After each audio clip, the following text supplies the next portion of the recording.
Well, welcome everybody to our webinar today. This is the Ave Maria Press Professional Development Webinar Series, and the goal in the series is to provide parish staff and volunteers, as well as diocesan ministers, the formation, the training, and the tools that they need to create vibrant Catholic parishes and growing ministries. In today's webinar, we're joined with three experienced panelists who will share some strategies and best practices for ministry with older adults. This is a part of an ongoing series, a special series with the NCCL Adult Faith Formation Committee, which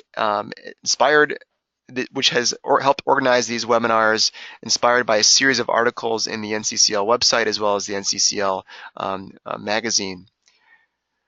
So my name is Jared Dees. I'm the Content Marketing Manager here at Ave Maria Press, and I'll be moderating the panel discussion and presentation today. I'd like to thank our partners in this series, once again, the National Conference for Catechetical Leadership, but also the other partners as well, the National Association for Catholic Family Life Ministers, the National Association for Lay Ministry, and the National Federation of Priests Councils. Some technical things. This webinar is being recorded, and we'll send out a recording later on this week. The webinar is also going to feature a number of questions. We'll begin with a panel discussion presentation, but you can also ask questions to our panelists by submitting them in the question section of the GoToWebinar panel, which you can see displayed here. So with that, I'm going to turn things over to each one of the panelists, and here's how it'll work. Basically, each one of them will be able to share about 10 minutes of their two topics of their choosing that they're going to bring to the webinar today. And like I said, towards the end is when we'll have more of a discussion based on some questions that you submit by typing them, and we'll have a little discussion about how we can help serve people in the older adults in faith formation. So I'm excited to jump right in. We're going to begin with Sister Kay, Sister Kawsar Choufani. She's a member of the Antonine Maronite Sisters, originally from Lebanon, and their mission in the United States is health ministry with elderly. They own an adult daycare as well as assistant living unit and memory care unit. Sister Kay is a doctor of physical therapy and provides services through the Antonine Therapy Center to elderly who come to live in their facility. So Sister Kay, thanks so much for being with us. Go ahead and take it away. We'll start with the dignity of older adults. Thank you, Jared. I'm going to share a few practices and approaches that we live with the elderly that we serve in our facility. According to the article that I read, Faith Formation with Adults, I'm going to discuss it in three different areas: physical, mental, and spiritual. I'll begin, how do we respect each person of them and the dignity of each person? First of all, physically, we have to respect the changes that they go through during their the older life. We can see also patients or residents at our facility who come as young as in their 50s and 60s as well. So the changes is not only for, when I say adult or elderly, only the people who are in their 70s and 80s. It can be for much people who are younger. Physically, we need to respect their changes, respect them moving to a new facility or a new place. How do they react to the new facility, to adapt to the new people around them, to the new employees, even to the sisters or the nuns that are available and working with them. They have to adapt to it, and as well as we have to adapt to the changes of the elderly, physically, emotionally, mentally, spiritually, and involve the whole life, the whole person in our service. Most of it begin when we new patient or a new resident, or with the other patients. We need to respect and fulfill their will with the care, with their choosing, the power of attorney, with their how we need to take it on our own, that how to respect what they want on their own. So explaining and educating the physical changes the diseases they are having and how it affects their bodies. So we have periodically courses to discuss these diseases and its effects on them with the employees or with the visitors, with the family members, as well as sometimes we get involved with a few of the patients who are aware of it and discuss its effects. Physically, I would like to talk about how to have a safe place for these elderly or patients who have too many issues, ambulating or moving, going from one side to the other side of the room, or attending the dining room, attending the church, the Bible study, all the other activities that they do during the day.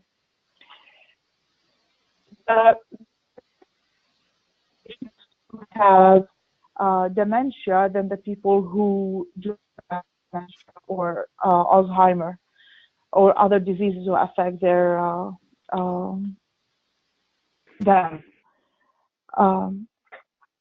One of the most that we also aware of it is being aggressive. So many people who have who went through these changes physical changes, they also go through a lot of mental issues or mental changes as well. Some of them will be depressed. Some of them will get more aggressive. Some of them will feeling lonely. Nobody will care about them. For us as formation, we need also to educate the employees who are present most of the time with these patients and about take care of the patient, not only physically but also mentally and spiritually. These patients or these residents that we take care of, think about it. They moved out of their own house, away from their families, away from their churches, their communities, from their regular life or regular work, from their cats, from the pets. They move into a new, even have difficulty when they move to a new place. What about these old people who have been there in their houses for a long time? So the most important thing for us is to listen to them, to be there, to be present and listen to them. That's why that we provide for them personal rooms, but also we are aware that they need more than that. Sometimes they need meeting rooms to get to their families, their care or their changes, or to meet with a lawyer, to meet with their power of attorney. So mentally, we have to be aware of how to provide for this patient what they are missing from their previous life when they are moving into a new facility. Spiritually, the presence of the sisters or the nuns or the ministers or the persons who are taking care of the pastoral care is very, very important in the life of these elderly. They always tell us, your presence here is more important than having I don't want to say a family, but having someone coming to visit us. We have the chapel that is available 7 for all of them. We have rosary, daily rosary for all the patients who like to attend. Ministers,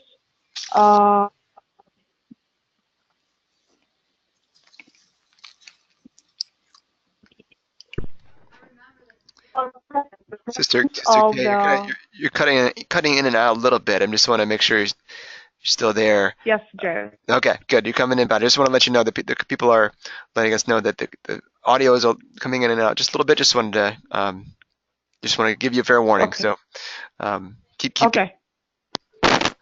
Okay, Jared. The presence of the people who provide the pastoral care, the nuns or the ministers or the people who are available, their presence, listening, praying with them during the days or at moment of dying is very important for these patients. The great fear of dying, they only want something, and that's what we are trying to do. The most important thing is to stay with them, to be present, to pray for them. They don't request more than that.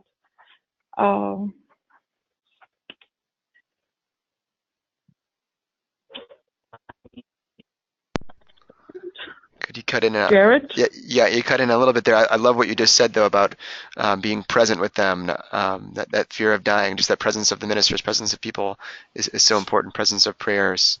Do you want to jump over to the power of attorney real quickly before moving on? Yes, please. Go ahead.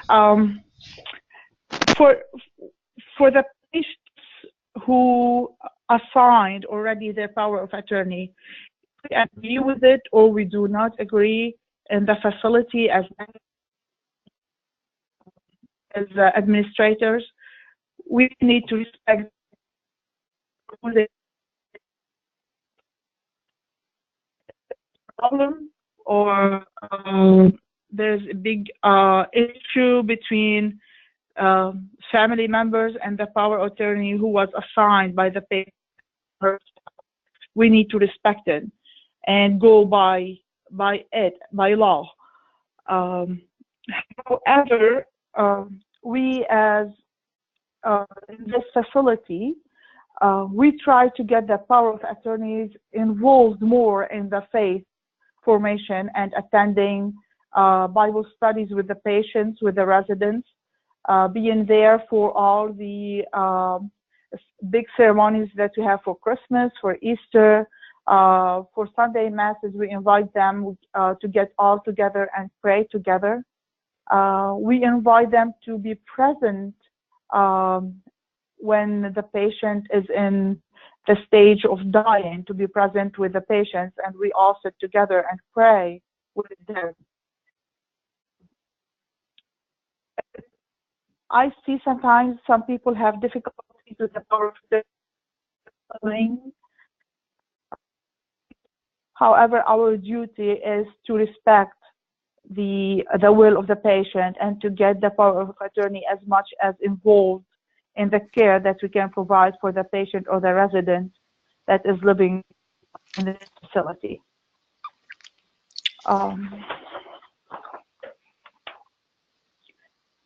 You still hear me, Jared? Yeah, you cut in a little bit here and there, but I think we got the end there. Just the respect for the will of the patient and making sure you're getting involved, the power of attorney involved in the care. Anything else you'd like to add to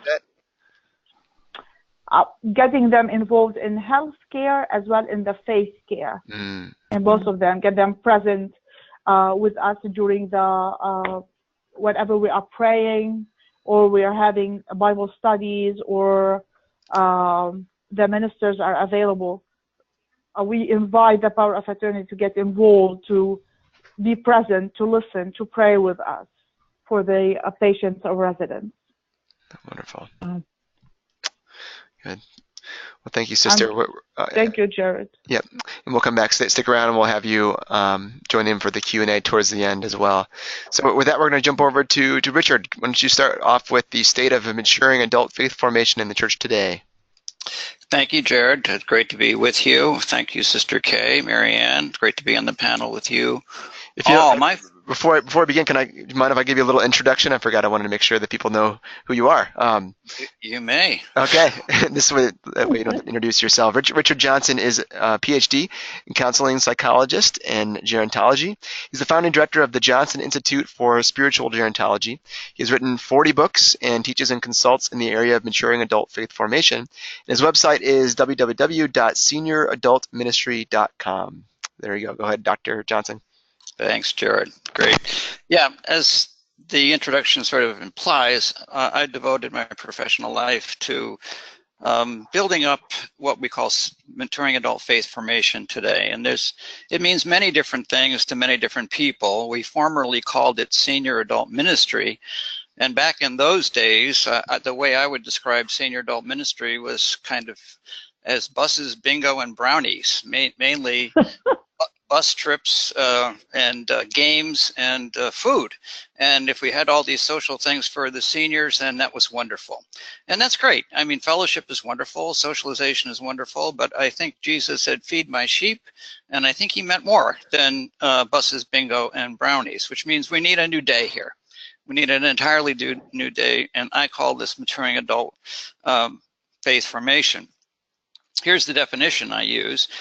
MAFF, Maturing Adult Faith Formation, is the creation and execution of spiritual development activities, opportunities, and exercises, all designed to enrich the connection of the maturing adult with God. That's a big menu there, but we have things to fill that. All of these things, which will be primarily educational, need to be personal, they need to be practical and relevant in order for them to be usable by the senior adult. When I say personal, in other words, it's like, what does this have to do with my life? It has to be practical in terms of, can I use this afternoon? And it has to be relevant in terms of, does this speak to me at my stage and development here at life? So maturing adult faith formation needs to be directed to the person of the maturing adult. We need to speak directly to them, which means that we must deal with the issues of everyday life, for it's here in the folds of our daily rituals, our common schedules, and our everyday interactions where we find God. This is where we find God. And this is particularly true, I think, of maturing adults. So we must deal in all of this with personal service issues of care and compassion, social issues of peace and justice, and spiritual issues of prayer, goodwill, wholeness, virtue expression, altruism, etc. This all adds up to the notion that we really need a new vision of maturing adult faith formation, a new panoramic vision that encompasses the comprehensive needs of maturing adults today in body, mind, and spirit. And I'm talking about this at the parish level. You know, it's sad to say, but maturing adult faith formation is probably the least developed of all the ministries in our parish. It's the only major life stage that does not receive focus in most of our churches. That's really strange, since so many of our parishioners are, in fact, older. When I say older, I'm talking about people in the second half of life. So I'm also including people in their middle years, middle age, a pivotal time for faith formation and faith development. But I really don't know why maturing adults seem to be relegated to a posture of spiritual self-care. It's like, oh, their spiritual development will take care of themselves. Let's just have another supper here at the church. I really don't get that happening here, and I've devoted a lot of time in the last 25 years, probably the majority of my professional life and writing has gone into looking at the spiritual development of maturing adults and the nexus of our psychological development, since I'm a psychologist, and the spiritual development, which I see as working together. Our thinking in our parishes seems to have crystallized around the notion that, well, these maturing adults, they're spiritually all grown up now, and what can we do for them at all? And I think really this comes out of a notion of we don't We really haven't done the research. We really haven't done the study. We really don't know what maturing adults need spiritually if we're going to be looking at something that's personal, practical, and relevant for their lives, which is why I created the curriculum over the last probably 15 years of my life of the Johnson Institute for Spiritual Gerontology. There's 12 courses here. I want to mention them very briefly, each one, because I think they say salient points about what we're about as servant leaders in our parishes. And I believe this needs to take place at the parish level.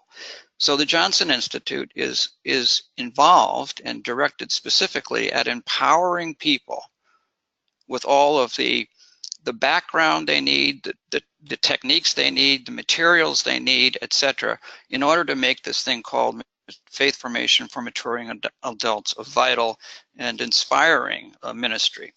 So the very first thing we do, our first course, we call it the unique the unique servant leader personality. An older adult needs to go deeper.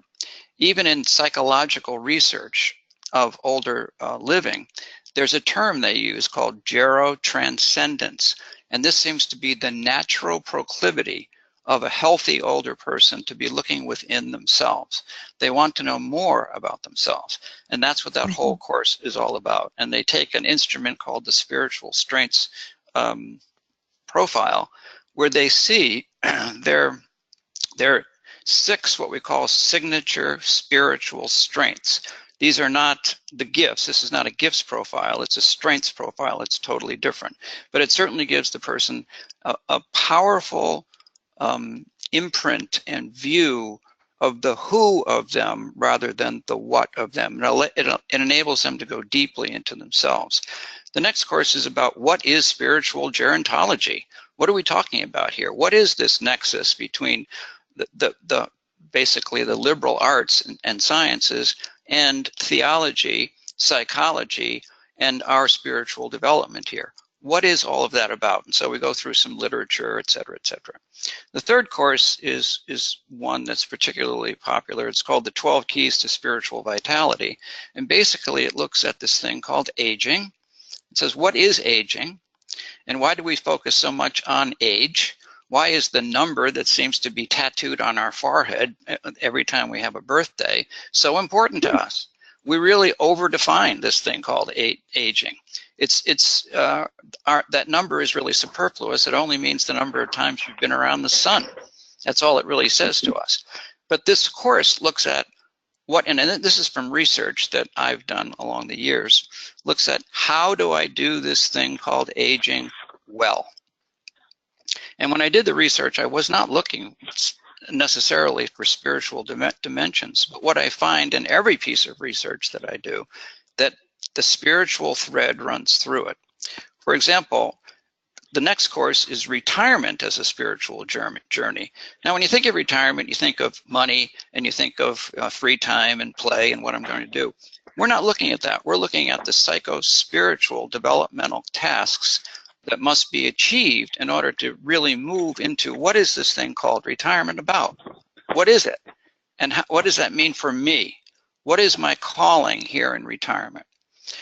The next one is a course that really talks about something very dear to later years, and that's what I call spiritual mentoring. And this gives license, it gives permission to the elder to be able to become a spiritual mentor, and it gives them the skills and the underpinning to be able to do this. And that is what this course is about, along with creating a spiritual autobiography. The next course is how to remain well of body, mind, and spirit. You know, we hear so much about wellness. Well, what is spiritual wellness? What does it mean to be spiritually well? We cover all of that in this course. Then the next one is all about caregivers, the 10 essential elder caregiving techniques. You know, at any one time, 25% of our elders are involved in caregiving. Caregiving itself, and 75% over their lifetime will be involved in caregiving. It's a huge thing.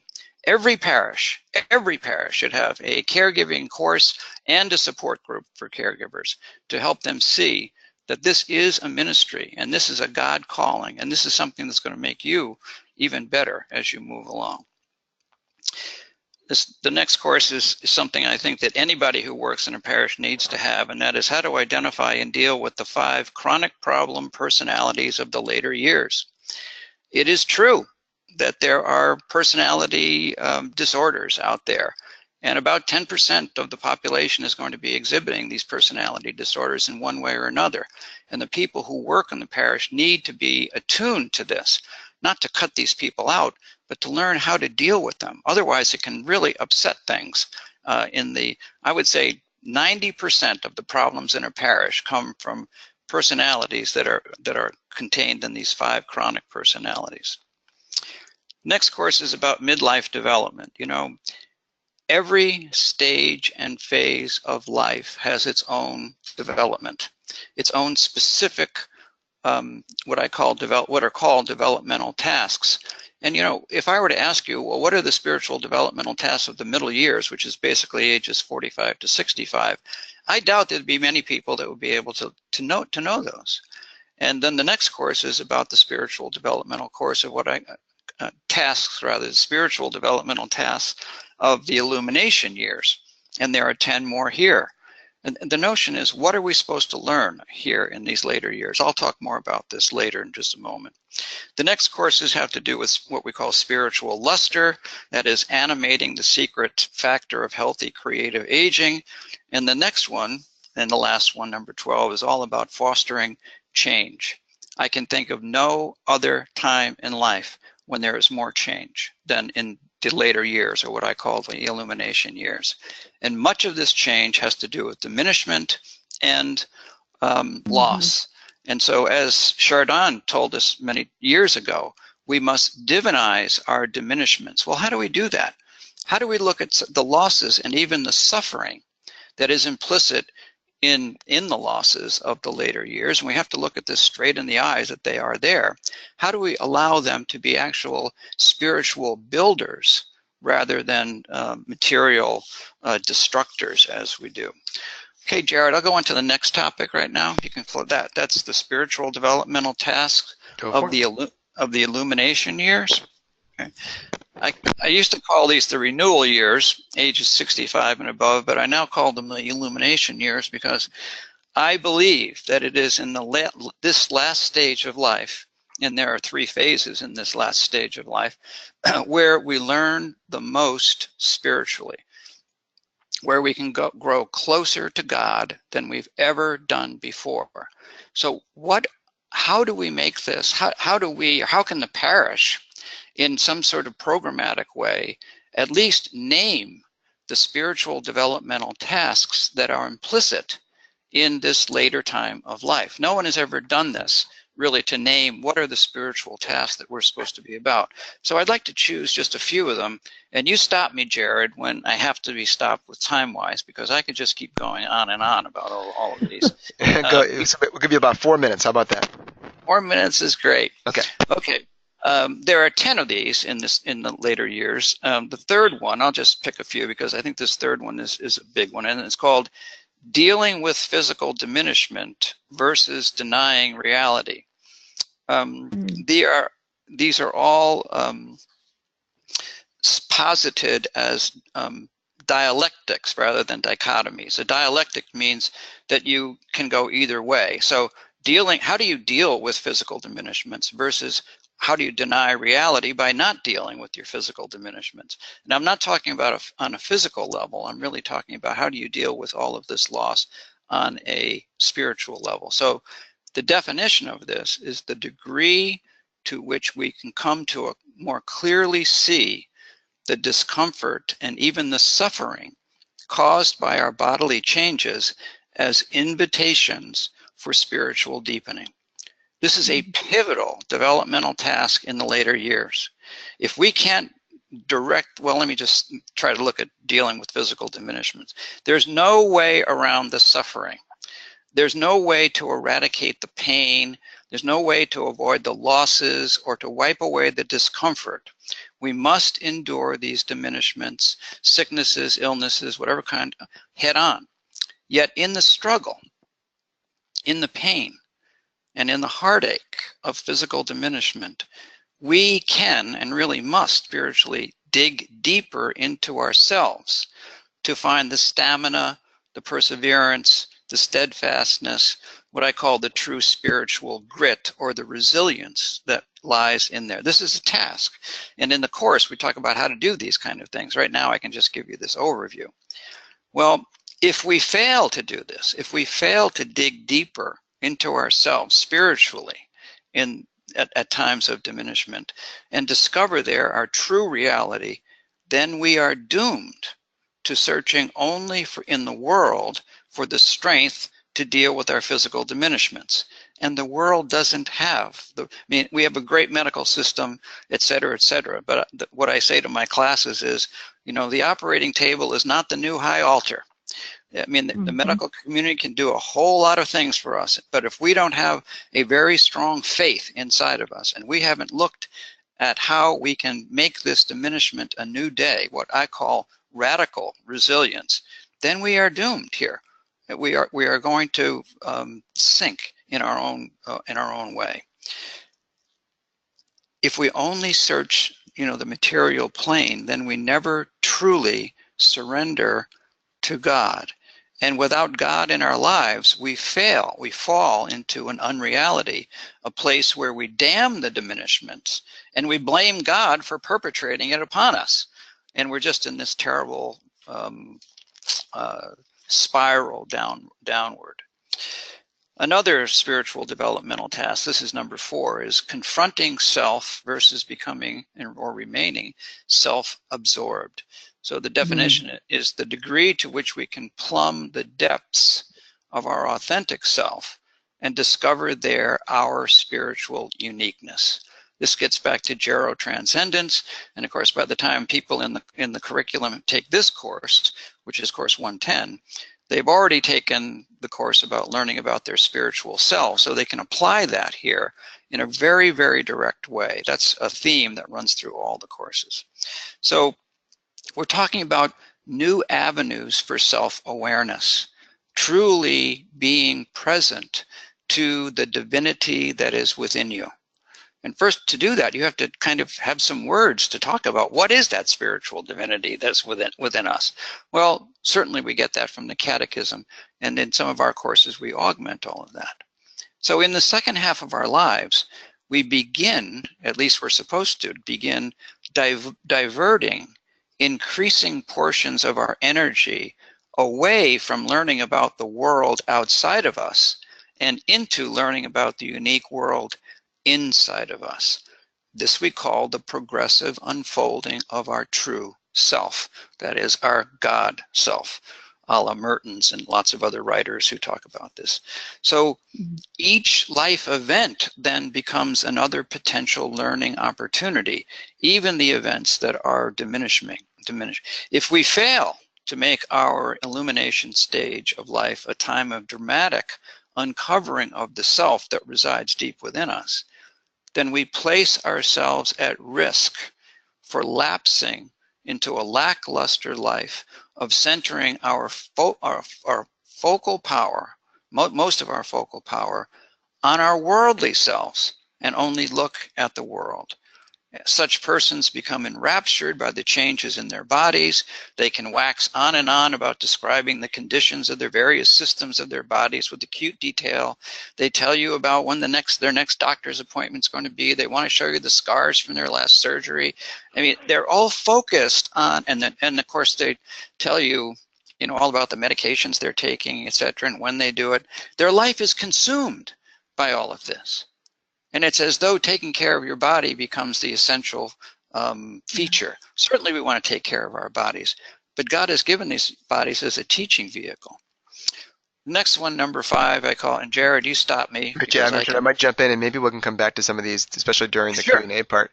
I just want to give Mary Ann a chance to jump in and share some of her insights. Thank you, Jared. No, thank you. I really appreciate it. And I want to welcome also Mary Ann Ronan. She has served for 40 years the church in a variety of ministries as principal, director of religious education with an emphasis on adult faith formation, and as a pastoral associate. She has master's degrees in religious education from Aquinas College and in pastoral ministry from Loyola of Chicago. She currently serves in a contract ministry in adult faith formation at St. Thomas More in Glendale, Arizona. So Mary Ann, thanks for joining us. If you want to begin with best Thank you. practices of engaging builders within our church communities, you can go for it. Absolutely. Thank you very much, Jared, and thank you for all who are listening, and also for Richard and Sister Kay. I am very struck by some of the things that Dr. Johnson said, and I saw myself in every one of those kinds of stages now. My husband was diagnosed a year ago with colon cancer and had surgery. That changed our lives. I am getting older. You know, I retired when I was 67. I'm going to be 75. And so I'm looking at all these issues. And that's what got me in the parish to start looking at what are the ministries with older adults and what can they contribute to the parish. And so a couple best practices are, and now I worked with Dorothy Litham and John Roberto when we did those three, and Dorothy did the older adults, and she called them the builders of the church community. And it was a pure pleasure to work with her. Number one that I think is so important is to ask what they want. And so in small groups and all my Bible study things that I do in the parish, and in other ways, I always am asking people, what do you need to hear? Where are you in your life, life motion right now?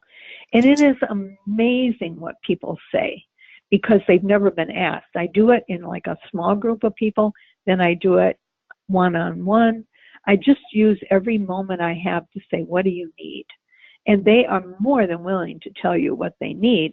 And that the Catholic Church is not offering any of this. And so I want to agree with Dr. John. We are so still focused on children that we have forgot that these builders who built these churches and built these parishes and schools and religious education places, they are the ones who did all this. And how are we honoring them? So number one, we're building a new building. So I said, we need to have the older adults be part of the planning. And let me tell you, I could have accepted all kinds of people, but they wanted to give input to this new building. And that's how we are getting an elevator put in. Rather than building long, like we usually do in Arizona, we're going to build high, but we need to be able to get up there. And so if you're going to do that, Father, you have to put an elevator in, not a stairwell. And so an elevator is going in. You need to listen to them. They also need to be on our pastoral councils. They have had a history and they have wisdom, and we need to build from that. They need to be in worship committees and faith formation committees, not just for children, but just for the whole broad piece of what is adult faith formation. Okay? We need to honor their past contributions. We just celebrated 20 years as a parish. We have 4,000 families. But at every Mass, we had people who were on the very groundbreaking of how we built St. Thomas More, and have them speak at Mass, have them share what it meant to build this community and where they are seeing, all the wonderful things that are happening. We need to connect older adults to children and to millennials. So we had learning how to work your computer.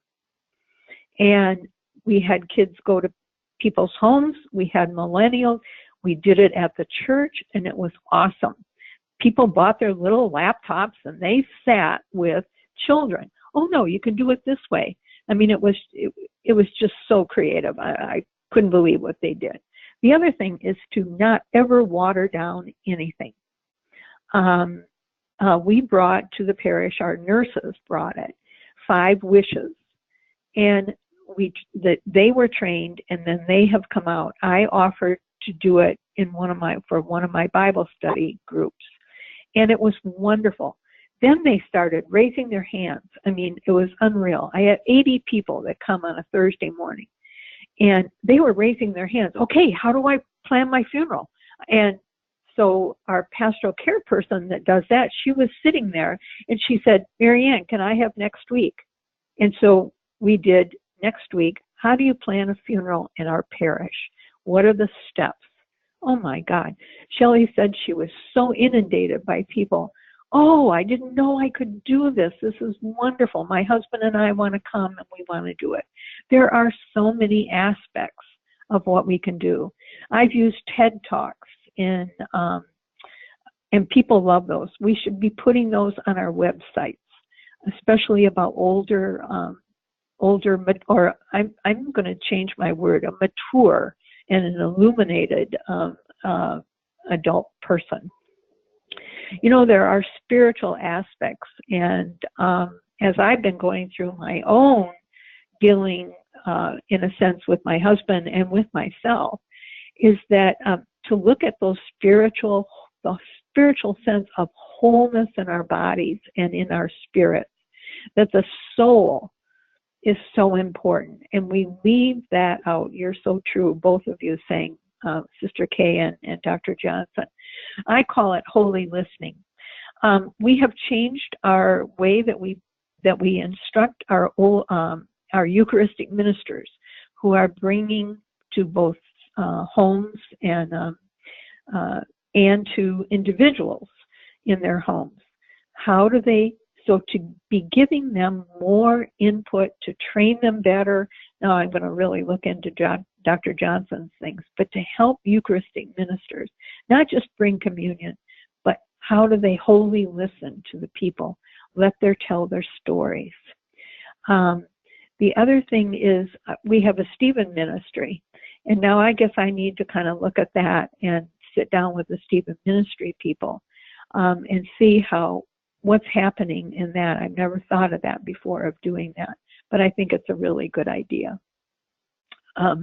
We need to have our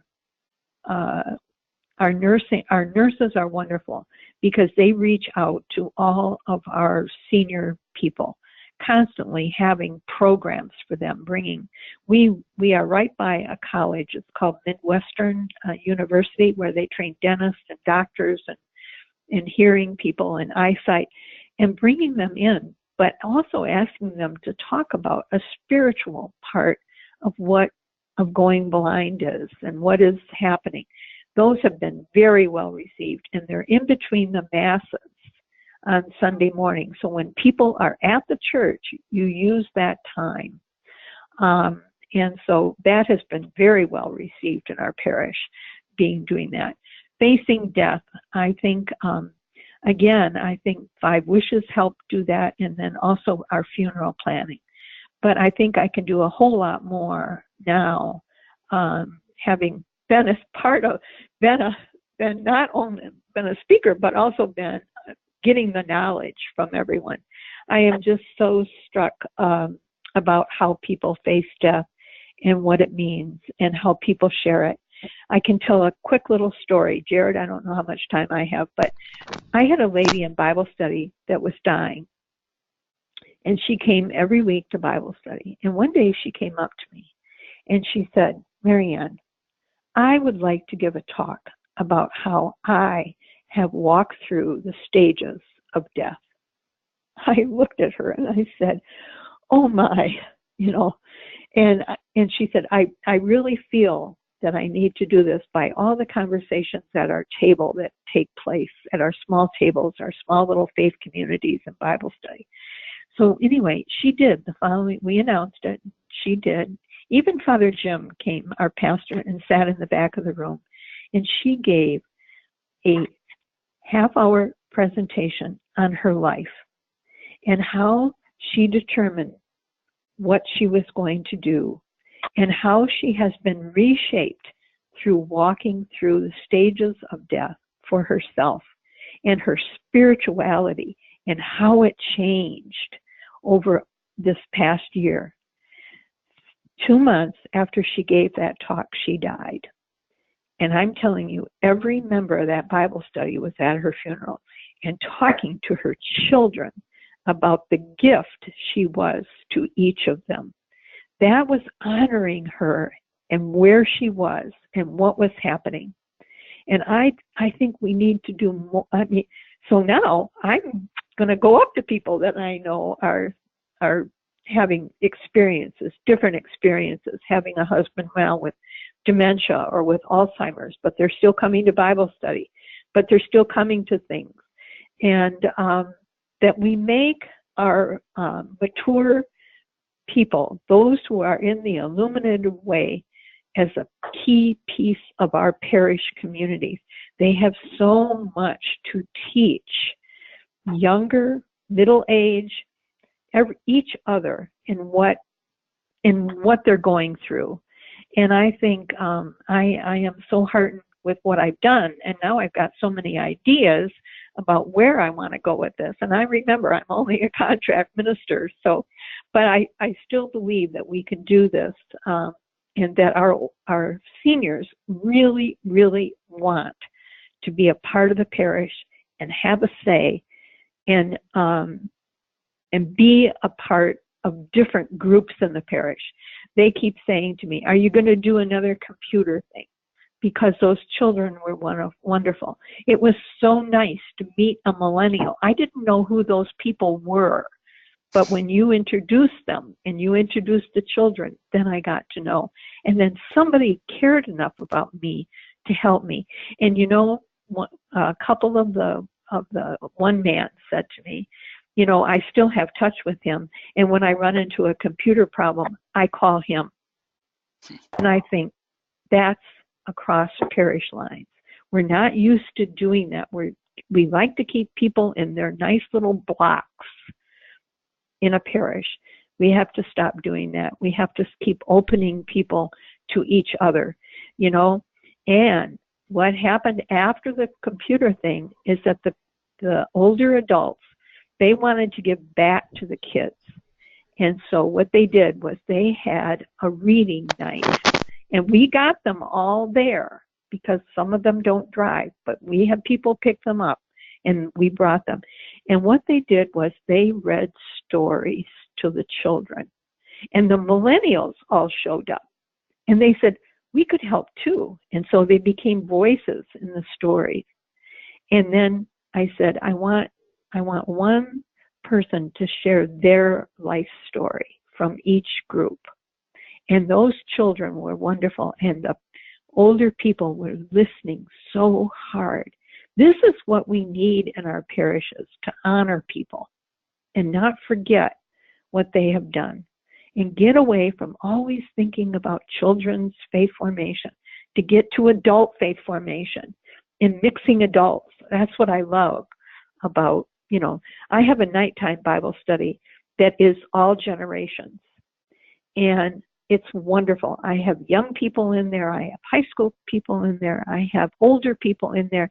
And when they break into their groups and they're talking, they're all together doing different things. They're listening to children. They're listening to teenagers.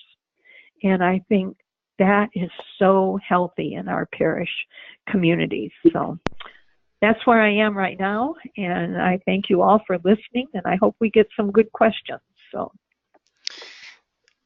Yeah, thank you. Oh, I want to make sure. Oh. Okay, so hopefully you can see on your screen here another reminder of where to ask questions. We've had some questions coming in, so okay. We'll continue to have them coming in right now and be able to throw them out at you. We've got, let's see, about a little less than 10 minutes or so for Q&A, so what we're looking forward to, and anything that you might have to offer. Let's see. So, well, first of all, Dr. Johnson, can you tell us where to find those courses? You mentioned a lot of courses, and someone has asked where they are, and also who's teaching them, if it's just you or if others are there. Okay, sure. You can find them on my website, which is www.senioradultministry.com. And there are 12 courses, and you can take any of the courses. They are all the trainer courses. I teach them all. They're all self-study right now.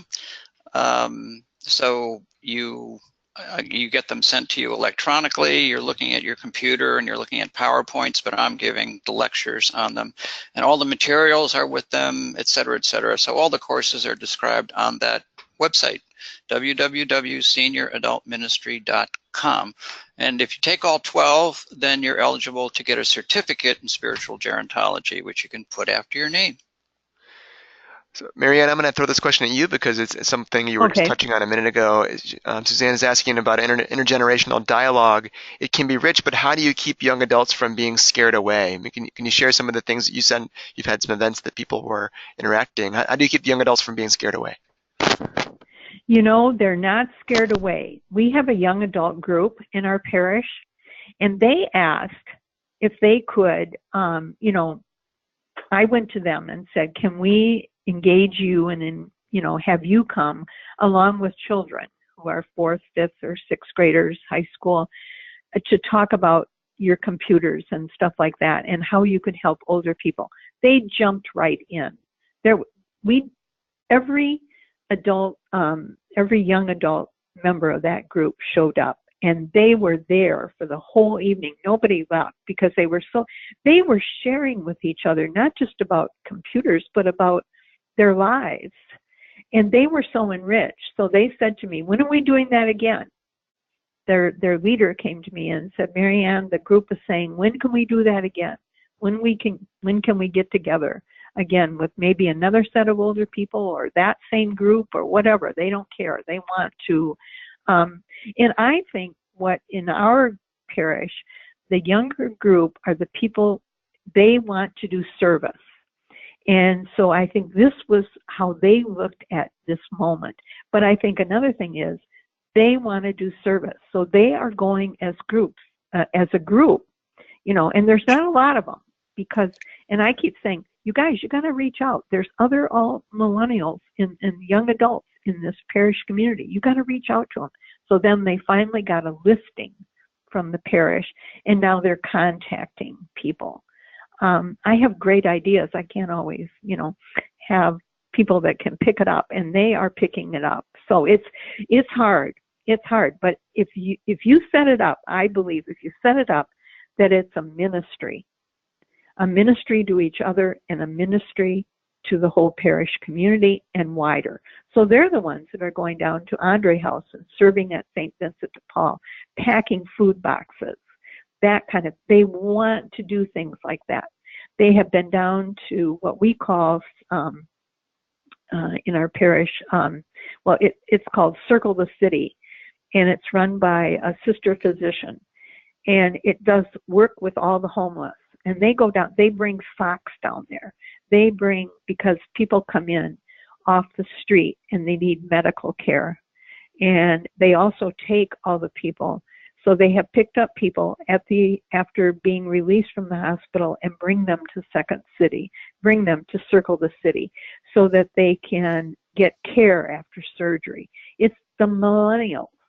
They want to do things like that. We have to tap into it. We have to have a way to get them in there.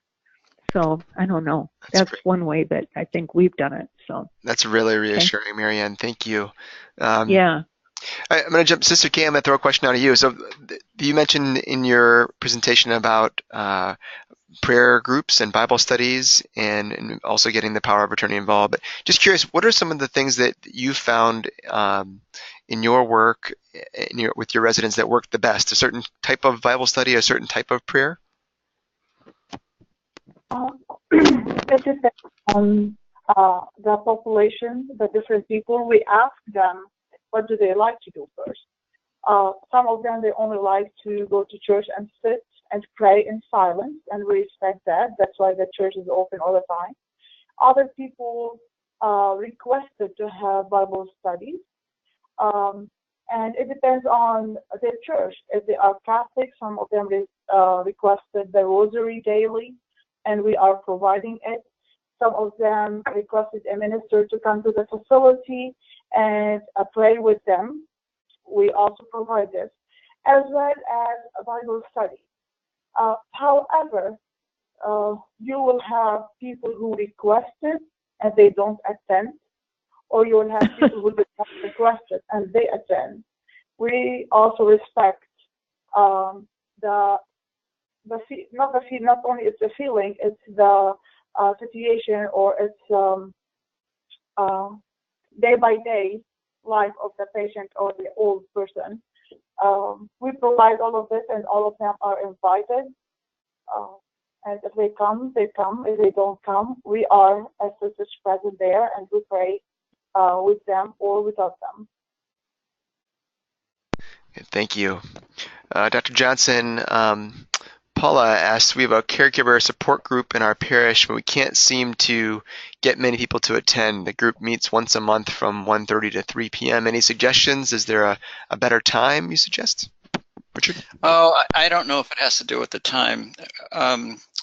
Although I have found Saturdays to be a good time to do this. But what a caregiver support group has to, you can't just get a support group and say, come on, we're going to have a support group, because people don't come to that. You have to you have to put the flag up the flagpole and say, we're going to have this educational experience, and there's going to be 3 or 4 times and let the educational experience build into the support group, because it will. That's one of the courses we teach is on caregiving. What are the 10 skills, primary psycho-spiritual skills of dealing with caregiving? And so my recommendation is to offer that course, and that course will build into a caregiver support group, because unless you give them a language and words to be talking about, and concepts about what this whole caregiving thing is about, what a caregiving group can devolve into is simply a gripe session. And it's very unfortunate that that happens. So you need education first, and that evolves into the support group.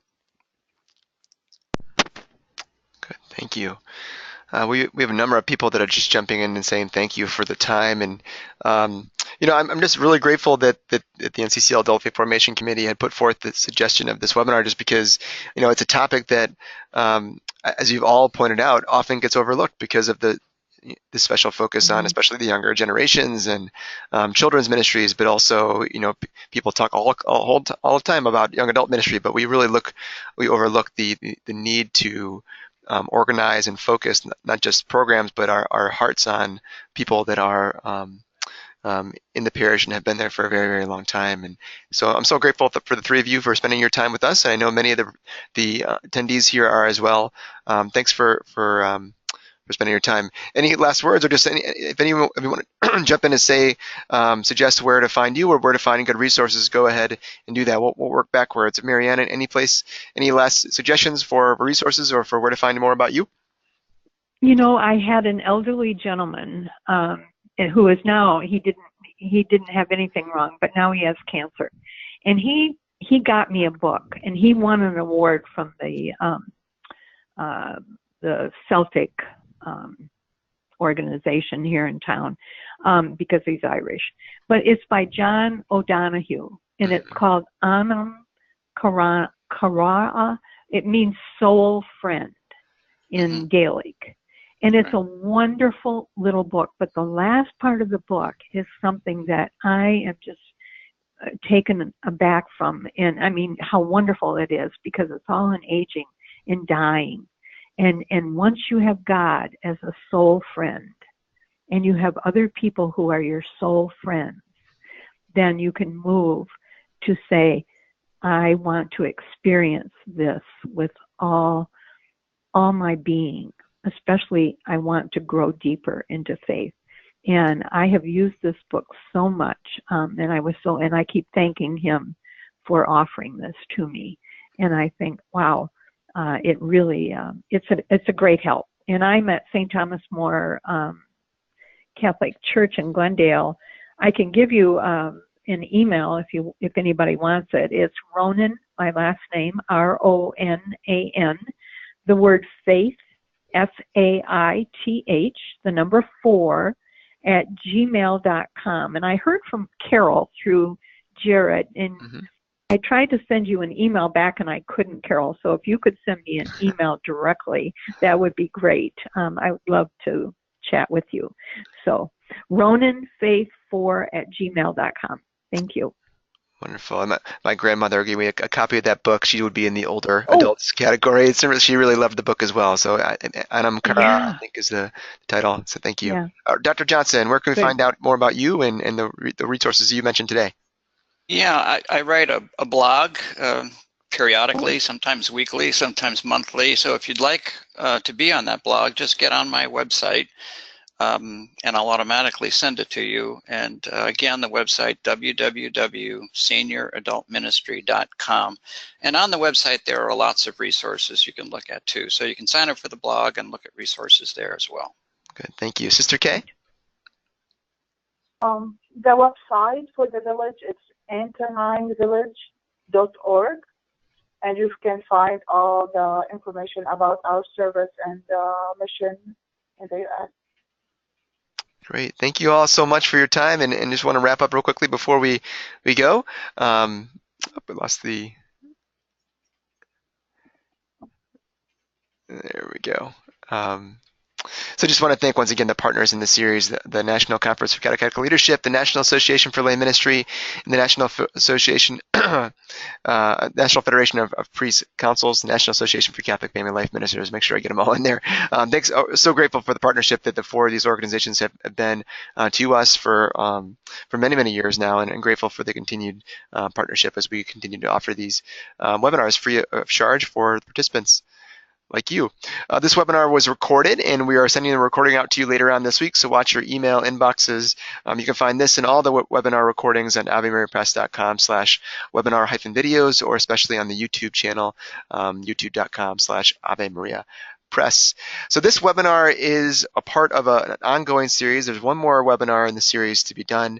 Like we said at the top of the webinar, this is with the Adult Faith Formation Committee through NCCL. And it's a series of webinars focused on the seasons of adult faith formation. And we've done webinars on young adults, we've done midlife adults, and we've now done older adults. And now we're going to circle back with Sister Janet to do a webinar on adult faith formation practices for mature adults. So that would be the 50s to the mid-70s. And that'll be on April 10th, 2008 at Tuesday at regular time, 3 p.m. Eastern time. So looking forward to wrapping up the series with her and being able to share a little bit more about adult faith formation in this generation. So thanks everybody for your time, and have a great week. God bless. See you next time. Thank you. Bye. Thanks. Thank you.